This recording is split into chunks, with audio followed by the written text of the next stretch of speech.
Assalamualaikum warahmatullahi wabarakatuh. Kami dari kelompok 47 dan nama saya Dimas Putra Wibowo dengan NIM D600-200-105 dan partner saya Faradinan Koyima dengan NIM D600-2085.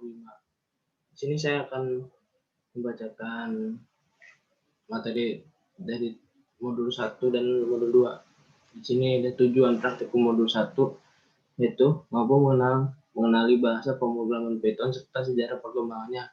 2. Mampu memahami kelebihan dan kekurangan bahasa pemrograman Python. 3. Mampu memahami konsep dan struktur bahasa pemrograman Python.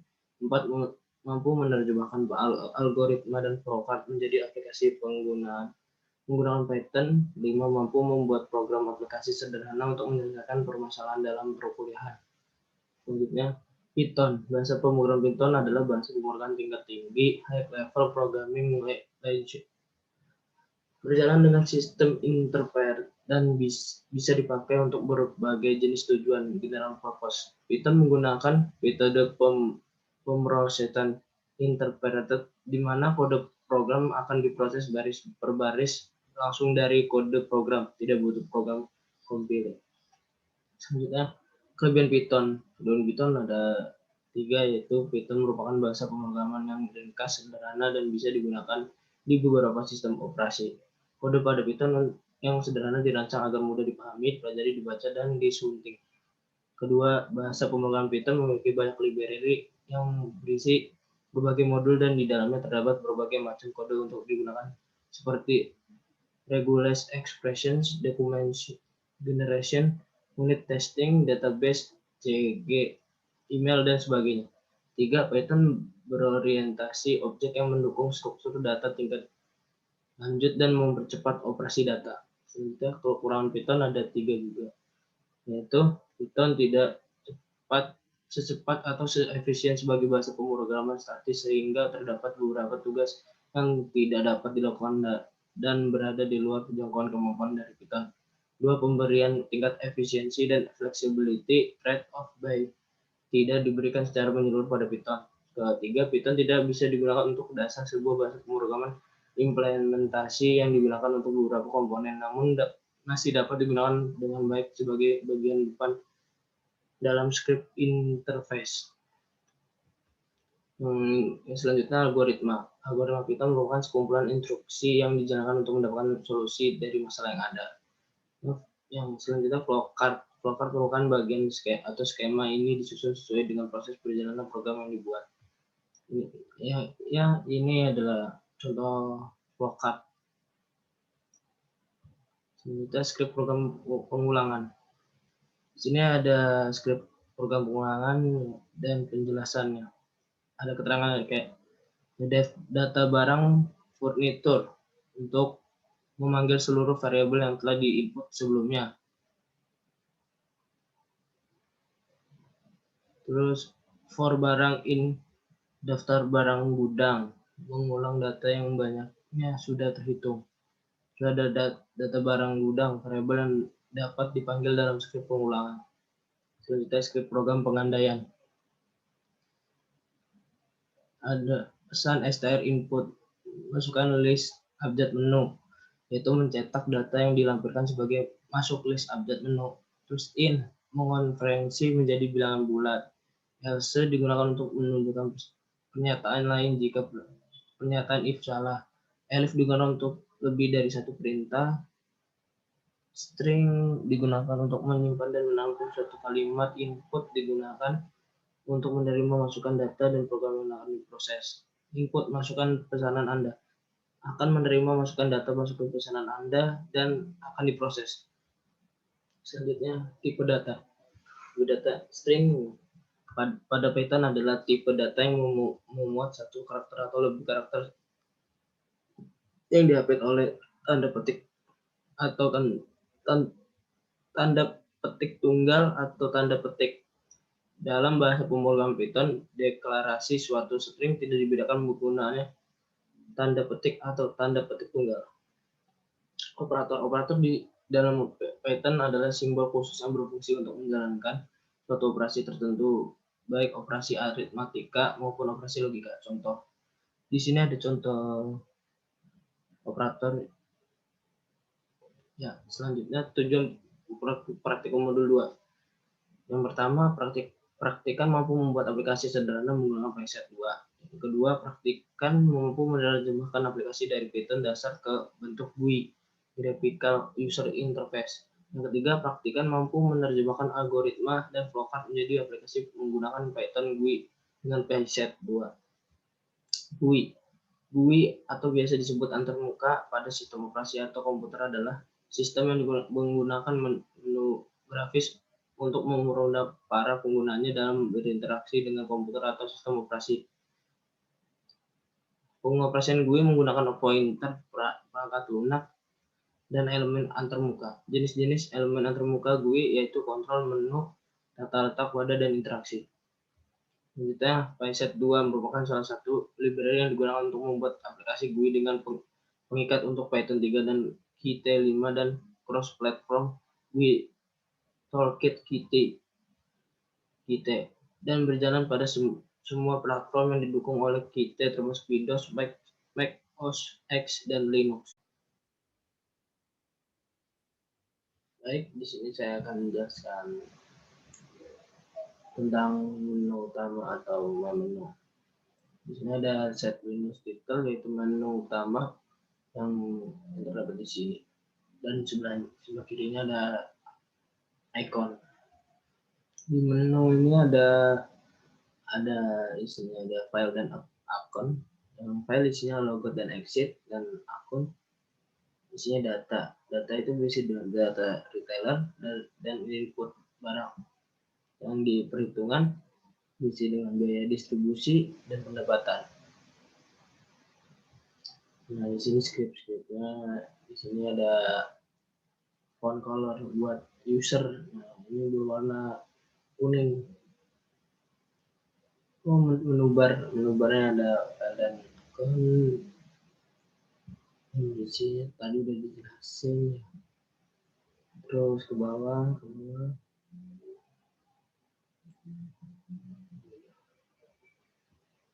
Nah, di sini ada distribusi, script distribusi, dan sini kita dari akun, cek perhitungan, dan biaya distribusi. Ini ada Windows detailnya biaya distribusi di pojok kiri atas ini, biaya distribusi dan ikonnya, dan sini dari size 500 dan 340 untuk ukurannya. Nah, di sini ada dev data itu berisi tanggal, nama produk, harga, permintaan, biaya distribusi, harga barang, dan total. Nah, di dev data 2 itu berisi tentang barang-barang dari toko impor. Nah, dari dev data ada hitung, hapus, dan kembali. Nah, di sini ada apa namanya, dev proses 1 ini ada buat harga-harga barangnya, ketentuan harga barang. Di sini ada untuk dev hapus, ini ada pesan peringatan apakah yakinan yang mau hapus. Di sini kita pilih produk ini, dan ini harganya langsung tercantum, dan ini permintaan 1, dan biaya distribusi ini bebas ya, kita mau kayak 10.000, kita hitung dan hasil ini, lalu kita klik hapus. Nah, hapus, dan kita kembali ke menu utama. Sekian dari penjelasan saya. Selanjutnya dilanjutkan oleh partner saya. Assalamualaikum warahmatullahi wabarakatuh. Perkenalkan, nama saya Faradinan Qoyimah, NIM D600-200-085 dari kelompok 47. Di sini saya akan menjelaskan melanjutkan penjelasan dari teman saya, yaitu modul 3 web statis dengan Django. Yang pertama, saya akan menjelaskan mengenai tujuan praktikum. Tujuan dari praktikum modul 3 web statis dengan Django adalah 1. Mampu memahami sintaks-sintaks yang digunakan pada HTML dan CSS. Yang kedua, mampu memahami penggunaan Django. Yang ketiga, mampu membuat tampilan web statis sederhana menggunakan HTML dan CSS melalui Django. Selanjutnya, saya akan menjelaskan bagaimana untuk membuat project dan app baru. Yang pertama, kita menuju ke file directory yang akan nanti file yang akan tersimpan di mana. Nah, ini saya menyimpan filenya nanti akan di C. Selanjutnya, kita perlu mengetikkan Django admin start project kelompok 47.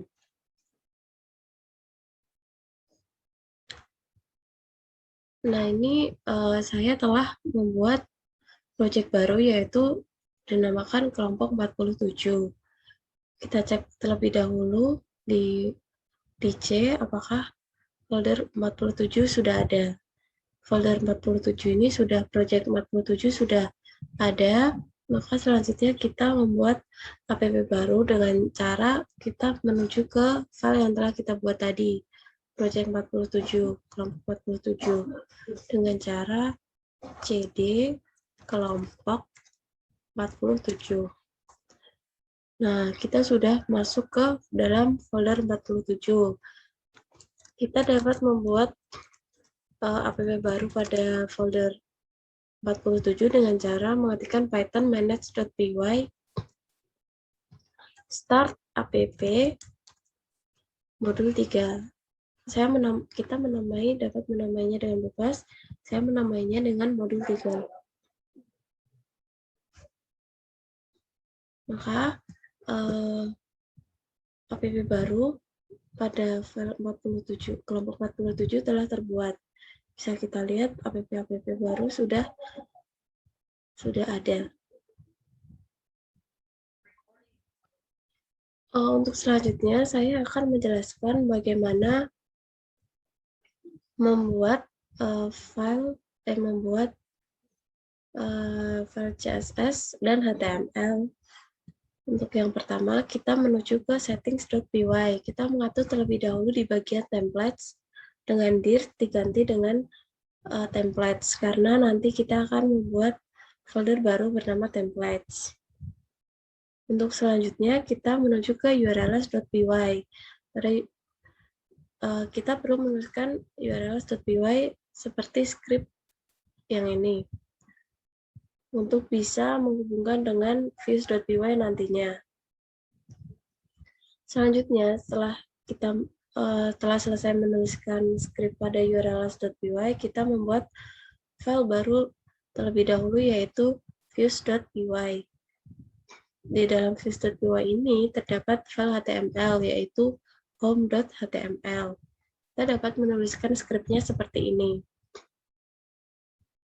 Jika telah selesai membuat skrip baru, maka kita akan membuat folder baru di bagian luar yaitu folder bernama templates. Di dalam folder templates kita membuat file HTML baru yaitu bernama home.html. Kita dapat menuliskan skripnya seperti ini. Untuk selanjutnya saya akan menjelaskan bagaimana membuat file CSS. Yang pertama, kita menuju ke settings.py terlebih dahulu. Kita scroll ke bagian bawah, maka akan muncul static underscore URL. Nah, ini sebelumnya kita membuat terlebih dahulu script seperti ini, agar nantinya file static dapat terbuat. Setelah selesai membuat file static, kita nantinya file static akan telah terbuat. File static ini dibuat agar gambar-gambar yang nantinya kita akan tampilkan di website keluar akan dapat ditampilkan dan juga memberikan tampilan agar lebih menarik di website yang telah kita buat. Untuk selanjutnya, saya akan menjelaskan bagaimana membuat Saya akan menjelaskan file CSS yang telah dibuat untuk website. Yang pertama, terdapat margin dan padding. Margin dan padding ini untuk mengatur keseluruhan keseluruhan ukuran pada web. Selanjutnya, pada bagian body, yaitu pada bagian utama ini untuk mengatur background image, background size, dan background attachment. Pada bagian menu merupakan bagian atas ini untuk mengatur bagian atas. Selanjutnya, untuk bagian konten adalah kita mengatur pada bagian tengah ini, yaitu tulisan selamat datang dan bagian ekspor as ini. Selanjutnya, pada kelas food, kita mengatur untuk alamat. Selanjutnya, pada kelas footer, kita mengatur pada bagian copyright di bagian paling bawah. Untuk penjelasan modul 3 web statis dengan Django, saya cukupkan. Terima kasih. Selanjutnya akan dijelaskan modul 4. Selanjutnya, saya akan menjelaskan pada modul 4, web dinamis dengan Django. Yang pertama, saya akan menjelaskan tujuan praktikum. Tujuan dari praktikum modul 4 web dinamis dengan Django adalah 1. Mengenal dan mengetahui cara kerja website dinamis. Yang kedua, mampu membuat database dan tabel pada MySQL. Yang ketiga, mampu memanipulasi data di dalam tabel. Selanjutnya, saya akan menjelaskan apa sih itu database. Database atau basis data merupakan kumpulan dari data yang saling terhubung satu dengan lainnya. Tersimpan di perangkat keras komputer baik online maupun offline dan digunakan perangkat lunak lainnya untuk diolah maupun dimanipulasi untuk dijadikan sebagai informasi. Selanjutnya, manfaat database dalam perusahaan. Bagi perusahaan atau organisasi, keberadaan database atau basis data memiliki fungsi dan peran penting dalam mendukung proses bisnis agar lebih efektif dan efisien. Sebab database merupakan salah satu komponen utama dalam sistem informasi yang merupakan dasar dalam menyediakan suatu informasi bagi para pemakai atau user. Pemanfaatan dan pengolahan database yang baik di perusahaan, misalnya perusahaan retail bisa membantu kasir lebih cepat bekerja mencari jumlah barang yang ada atau juga mencari harga barang yang dijual. Begitu juga bagi admin, dengan database bisa membuat pekerjaan lebih mudah seperti mencari stok barang yang paling dicari dan lainnya. CRUD dan implementasi pada sistem informasi. Yang pertama, saya akan menjelaskan CRUD itu apa. CRUD itu merupakan singkatan dari Create, Read, Update, dan Delete. Yang pertama, Create. Create berfungsi untuk membuat record baru dalam database.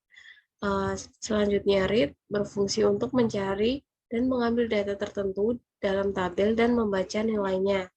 Yang ketiga, update, berfungsi untuk memodifikasi atau mengedit record yang telah tersimpan di dalam database. Yang terakhir, ada delete, berfungsi untuk menghapus data dalam database. Implementasi pada sistem informasi. Jika dihubungkan dengan tampilan antarmuka atau interface, maka peran CRUD sebagai fasilitator berkaitan dengan tampilan pencarian dan perubahan informasi dalam bentuk formulir, tabel, atau laporan. Nantinya akan ditampilkan di dalam browser atau aplikasi pada perangkat komputer user. Selanjutnya, manfaat website untuk sistem informasi perusahaan. Manfaat website yaitu perusahaan akan mudah dan mengupdate informasi terbaru, seperti informasi mengenai produk dari perusahaan, berita terbaru, informasi diskon, dan lain-lain. Dengan adanya website, konsumen maupun calon pembeli tetap bisa mengetahui perkembangan terbaru dari perusahaan meski terpaut oleh jarak yang jauh.